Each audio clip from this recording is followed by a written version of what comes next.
react to that one. I felt like Manchester was marginally better. So it's not up to me to decide what Yorkshire needs. That's up to you guys who are from Yorkshire or have made Yorkshire your home. There was something though, before we even got into the manifesto, that really struck my ears. I think it was Kate that said they were operating under a manifesto of significant financial constraints. And that's right, I'm not denying that for a second. Council budgets have been cut and they have been stripped. Some councils around the country, 80% of their council budget is adult social care alone. So then with that other 20% trying to run everything, all the services, is absolutely outrageous. Now before we even get to that conversation, we need to ask ourselves, why are we there? And we know why we're there. I was about to say 14 years of Tory austerity, but we need to go even further back. This is pure Thatcherism. This is neoliberalism that was happening around Thatcher and Reagan.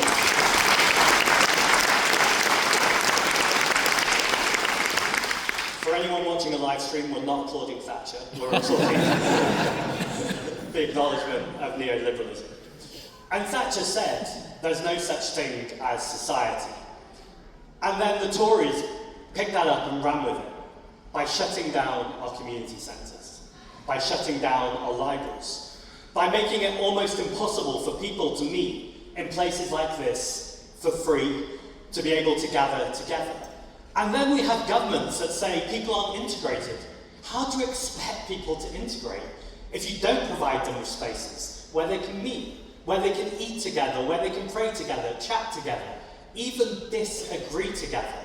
Disagreeing is fine, but it's so much better to do it with the politics of care, on a human level where we can look each other in the eye and disagree, rather than the trolls that we see online and the increasingly toxic discourse. So this was all a plan by Thatcher, and then 14 years of Tory austerity more recently that stripped of those services. And then we had our knight in shining armour, riding on his horse, Keir Starmer, again sarcasm, who promised change. Now I'm not sure if you've noticed, but there hasn't been a whole lot of change. And the change that we have had has arguably made things worse.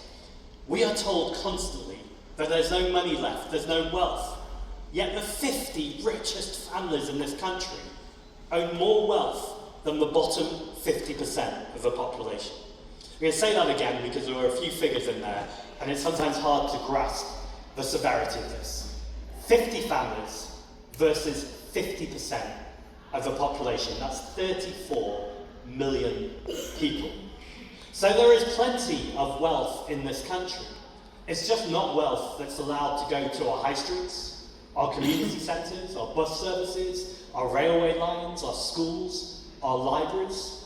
This is wealth that goes to dividends, to shareholders, to foreign investors who have taken our money, they've taken our democracy, and they've tried to take our power.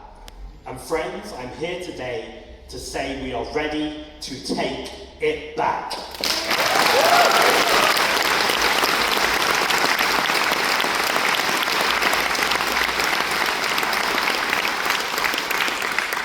We know it is time to tax the rich, and people will often say, oh, this is the politics of idealism, this isn't a tangible solution. We know there are places around the world that have started a wealth tax. Places like Switzerland, a place that is famous for having wealthy people in, where this idea of capital flight, which just means that the wealthy will all just leave, has been proven to be exactly what they thought it would be: a myth, a complete fairy tale, incidentally told often by a media class that is sometimes, but not always, owned by multimillionaires and billionaires. I have to say there's a Guardian journalist in the room, which is why I didn't go entirely, and all the media.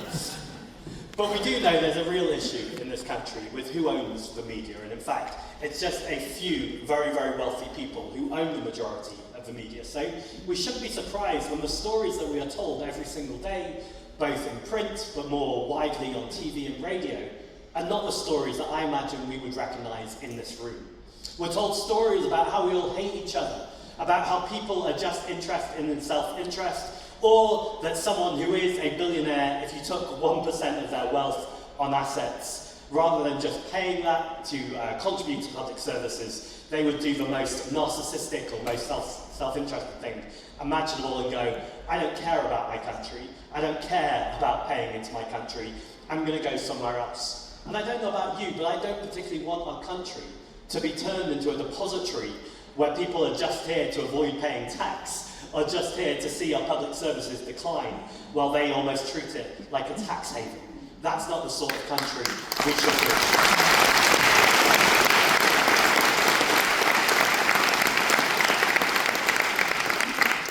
Now, these are all national issues. I want to get to the local in a moment, because that's what these elections are about. But just while I'm on the national, I just looked at BBC News, and I don't know if you've seen this morning, but Tony Blair has been appointed to the Peace Board. Yeah, I think that reaction pretty much sums it up. It is like asking the arsonist to put out the fire. Or I was thinking of other metaphors. It's a bit like asking the man who is pretty much principally responsible for Brexit to come back on the national stage and lead a party which apparently is going to fight the establishment. In Nigel Farage, we know this is just a recycling of the same disastrous policies, the same people who were literally responsible for the state this country is in, and appointing them to these responsible roles, failing upwards constantly. We know that if we are serious about peace, whether it is in the Middle East or whether it is wherever it is around the world, and absolutely solidarity to the women in Iran right now who are absolutely fighting for their lives to take up peace.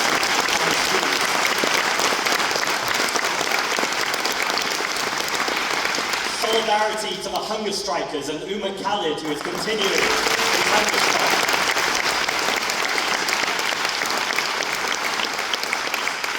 Peace is not easy, and I'm not here to pretend, no matter how much our opponents say, that we have easy answers.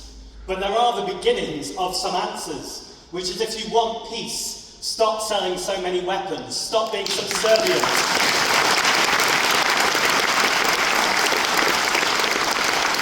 Stop being subservient to an unhinged American president who is absolutely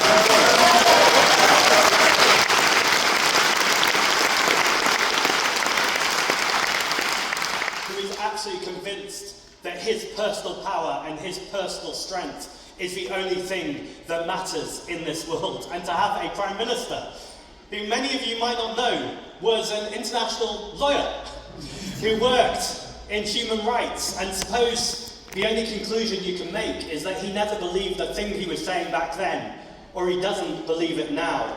But friends, it is time to end the genocide.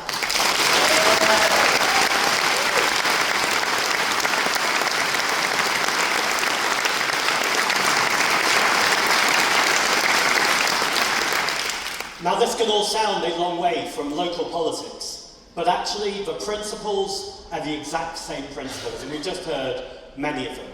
The high streets. I meet so many people all around the country who talk to me about how despairing they are of the high street. How they could see decades ago a bustling high street where it felt people were outdoors, they could play on the streets or see kids playing on the streets. I suppose the adults could play too if they wanted to. And that there was a real sense that there was a community. And that far too often is not what we see on our high streets. I always think back to a conversation I had in day one of my leadership. A place that is a long way away from here and different in many ways, but still relevant, which is Clacton. I thought I would go to the place where their personal MP probably doesn't go at all, so I've probably been more times. And I just remember one man I met who said to me that he wasn't racist. He wanted to stop the boats, but he wanted to stop the boats because how could we be spending more money on people abroad who are coming over here than on his own high street? He said, look at my high street, look at the state of it. Now, we had a long conversation, but ultimately it came back to the same thing.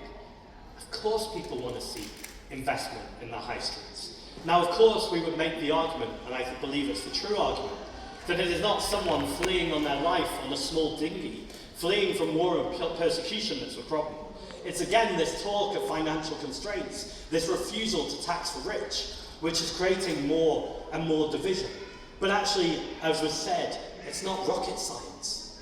Invest in our communities. Invest in our high streets. I hear this phrase over and over again in local communities around dead spaces.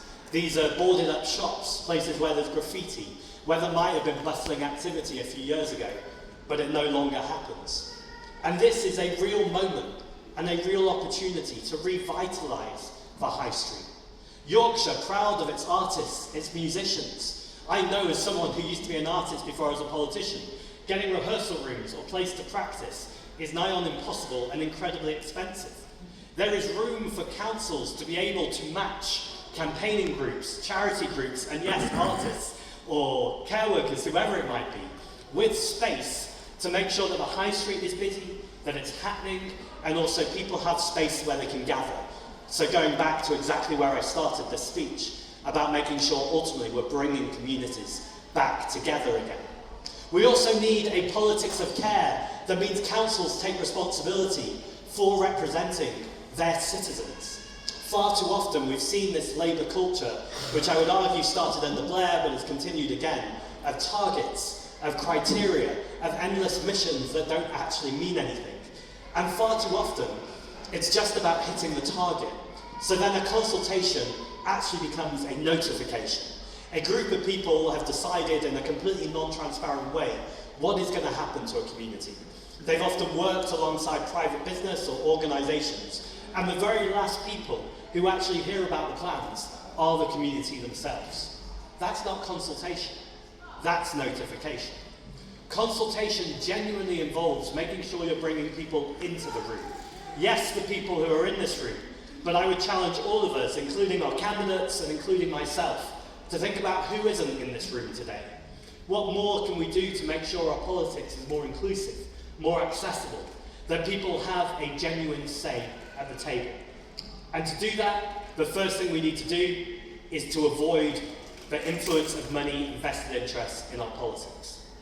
I can genuinely say, holding this microphone, that I have never taken a penny from private healthcare, from oil and gas, from arms trade companies, from gambling companies.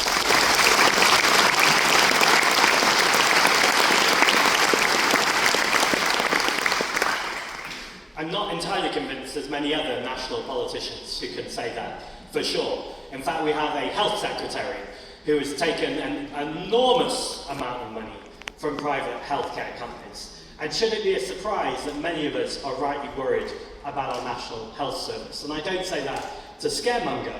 I say that because I think it's a blatant fact that these huge organisations that donate money to politicians don't donate it out of the goodness of their heart. They don't donate it not expecting a return. They donate it expecting to see their vested interests represented, whether that's more likely at the national level in Parliament, but this also seeps through to councils too. A revolving door of cabinet ministers who then, when they've left the council, go to work for property developers or whoever it might be. And so it's really important that we keep that vested interest out of our politics. And the way to do that is by members, by supporters donating. Now, I want to caveat this by saying we're in a cost of living crisis. I know there will be people in this room, and certainly out of this room, who are worried about their rent, their water bill, their energy bill. So many of us feel like we're just running all the time, running to catch up with the economy, but just standing still. It feels like we can never quite break through and get to a better space financially. If you're in that situation, I'm not talking to you. But if you're someone who could donate a little bit more, that is a way to make sure that we never have to listen or be beholden to vested interests, but we're making sure we're funded by our members. So there are ways to donate today. I know Kate has gone through some of them. I'm very pleased there's a merch stall. We're officially becoming cool when we've got merch stalls. That was the uncoolest thing I've ever seen. But if you can donate, please do donate. And if you're someone who can't donate, there is something else you can do. Look, I'm not shy of social media, you might have noticed. And social media is an important part, an increasingly important part of politics. Speaking, mobilising crowds is an important part of politics. But you know one of the most important parts of politics is volunteers who are not politicians, going door to door, dropping a leaflet through a door and knocking on a door. Now some people are terrified of door knocking, and I get it. Look, I think the most terrifying thing about door knocking is the state of undress that people sometimes open the door. I'm always quite surprised that people don't cover up first. But people are very, very rarely rude, and certainly not to the Green Party. And the number one question you ask when you door knock is, what's your opinion on this? What do you think about these things? And by the way, those of you who have door knocked will recognise this. The person who says, I don't have time, or I only have 30 seconds, is the person you can't stop talking 10 minutes later, once they've got going. So actually, if you're worried about the state of the world right now, and I've talked about lots of things that there are legitimate reasons to worry about, from foreign affairs, the state of the National Health Service, austerity, the rise of the far right, and reform, we should be concerned about all of these things. And of course, most of all, the climate crisis. But we shouldn't be concerned about it in a way that paralyses us with fear or pushes us into inaction. I believe the best response to this is to do what we can. And when things are so big, sometimes what we can is go door to door with a leaflet. And just know, with every single leaflet that talks about the Green Party, that talks about our policies, that talks about getting Kate, Ashton and Ollie elected in Wakefield North, with every single door knock, you are legitimately taking on the system in your corner of the world. Because elections are not won by people who speak well on microphones or go on TV and radio. Those are all important parts of a political party. But the most important part is you guys. It's giving any time you can between now and May the 7th. In the next 110 days, not that I'm counting every single day, in the next 110 days, if you're already volunteering for the Green Party, what more can you do? This is a request and an ask. Every politician says this is a key election. I'm going to say it again though. It is a key election. Right now, our country's soul is at stake. We know there are dark forces, and we know that there is a Labour government that has utterly failed. People want to reject the system, but let's make sure they don't reject the system with a party leader in Nigel Farage who says he's a man of the people, but he is a man of the wealthy people. Let's make sure